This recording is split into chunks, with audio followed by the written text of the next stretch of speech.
Pauline Njoroge has announced her resignation from the National Executive Committee of the Jubilee Party, where she has been serving as the Deputy Organizing Secretary, while also ending her membership in the party after a political journey spanning to 14 years.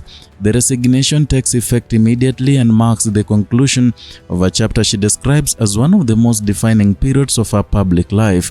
In a detailed statement explaining her decision, Pauline Njoroge says that the time has come for her to embrace what she calls a new chapter in her political journey. Rather than portraying the move as the departure driven by bitterness or disagreement, she presents it as a carefully considered transition inspired by a renewed sense of purpose and also political conviction. Her announcement represents the end of the association that began long before the Jubilee Party itself came into existence. Pauline recalls joining the National Alliance, popularly known as TNA, back in 2012, where she served as the communications manager, and that political journey continued when TNA merged with the United Republican Party, or URP, to form the Jubilee Party, one of the Kenya's most influential political formations of the last decade. Following the merger, Pauline remained within the party, steadily taking on greater responsibilities, and in recent years, she served as organizing deputy secretary and also became a member of the National Executive Committee, placing her among the party's senior leadership structures. Looking back on those 14 years, Pauline says the experience fundamentally shaped both her personal and also professional development, and she describes the period as transformational, explaining that her involvement in politics and strategic communications sharpened her skills, broadened her understanding and leadership, and gave her the opportunity to serve during what she considers as one of the most significant political periods in the Kenya's history. Even as she closes this chapter, Pauline makes it clear that she has no regrets about the path she has taken, and she says that if presented with the same opportunity again, she would gladly undertake the journey once more, a reflection of the value she attaches to her years within TNA and later the Jubilee Party. A significant portion of her statement is dedicated to expressing appreciation for former President Uhuru Kenyatta, who remains the leader of the Jubilee Party, and Pauline speaks warmly of the relationship they developed over the years, describing him not simply as a political leader, but also a mentor, a teacher, and a political father. According to Pauline, Uhuru Kenyatta entrusted her with important responsibilities and consistently believed in her abilities. She credits him with creating opportunities and also contributed to her political growth, and says those opportunities extended beyond Kenya's borders. She explains that through her association with the former president, she gained exposure to leadership and also governance experiences across Africa as well as internationally. And those experiences, she says, expanded her perspective and also deepened her understanding of public service, lessons she intends to carry into the next stage of her political career. Although she is leaving the Jubilee Party, Pauline emphasizes that her respect and gratitude towards Uhuru Kenyatta remains unchanged. She says he will continue to be an important source of wisdom and counsel even as she embarks on different political paths. The tone of the statement remains reflective rather than confrontational, and there is no accusations directed to the party and its leadership or its members. Instead, Pauline repeatedly acknowledges the friendships she built and the lessons she learned and opportunities also received throughout her years within the organization. She argues that every meaningful journey eventually reaches a point where change becomes necessary, and in her view, that moment has now arrived, prompting what she describes as a difficult but deeply considered decision. The central reason behind her resignation is revealed in the latter part of the statement, and Pauline confirms that since February this year, she has been actively involved in the Linda Mwananchi movement, and over the months, her belief in the movement's objectives has continued to strengthen. Now she says her growing conviction has persuaded her that Linda Mwananchi offers an important platform for advancing the aspirations of our generation. And in outlining those aspirations, Pauline highlighted several principles that she believes should define Kenya's future.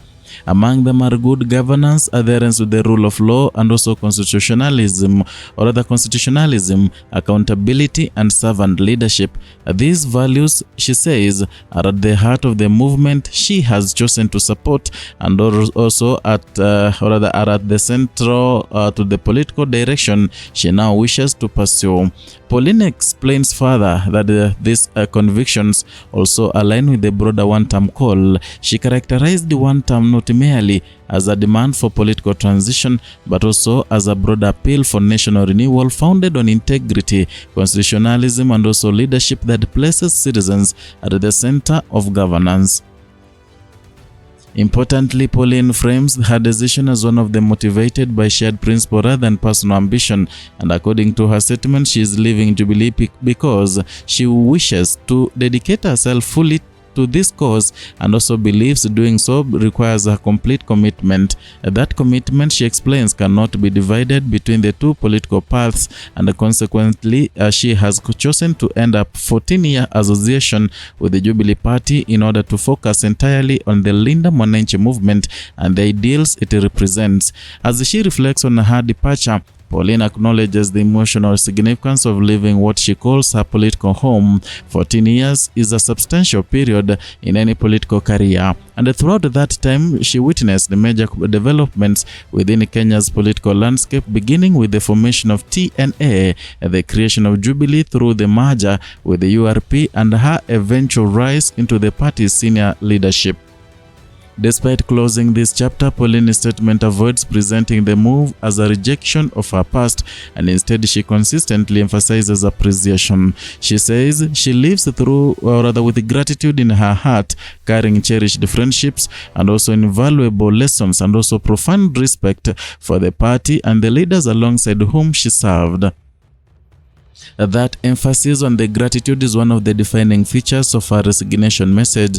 Rather than focusing on differences, Pauline concentrates on acknowledging the fact that the contributions that shaped her political journey and expressing appreciation for those who supported her along the way. And looking ahead, Pauline says she is entering the next phase of her public life with optimism and renewed purpose. She expresses confidence that Kenya deserves leadership that listens to the citizens, unites the country, and places the interests of the ordinary people at the forefront of the governance. She also elaborates on how she views the Linda Mwananchi movement, and in her own words, it is more than a political movement. She describes it as a commitment to stand with the ordinary citizens, amplify their voices, uphold the rule of law, defend constitutionalism and also human rights, and promote leadership defined by the service, accountability, and respect for every citizen's dignity. These principles, according to Pauline, now form the foundation of her political mission, and she concludes by declaring that it is to this mission that she will dedicate her energy and commitment going forward. And from a political perspective, the resignation marks the departure of a senior Jubilee official who has been associated with the political family that evolved from TNA to Jubilee Party over the past 14 years. And it also formally confirms that Pauline Njoroge's decision to align herself fully with the Linda Mwananchi movement after participating in it since February, as stated in her resignation letter.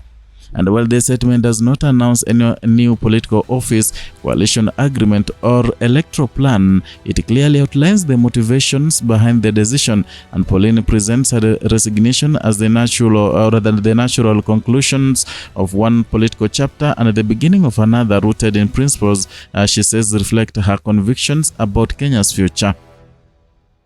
Equally notable is the respectful tone maintained throughout the announcement, and her message neither criticizes the Jubilee Party nor distances herself from its leadership. Instead, she acknowledges the opportunities she received, pays tribute to former President Uhuru Kenyatta's mentorship, and expresses gratitude for the experiences that shaped her career, before explaining why she believes it is time to move in a different direction.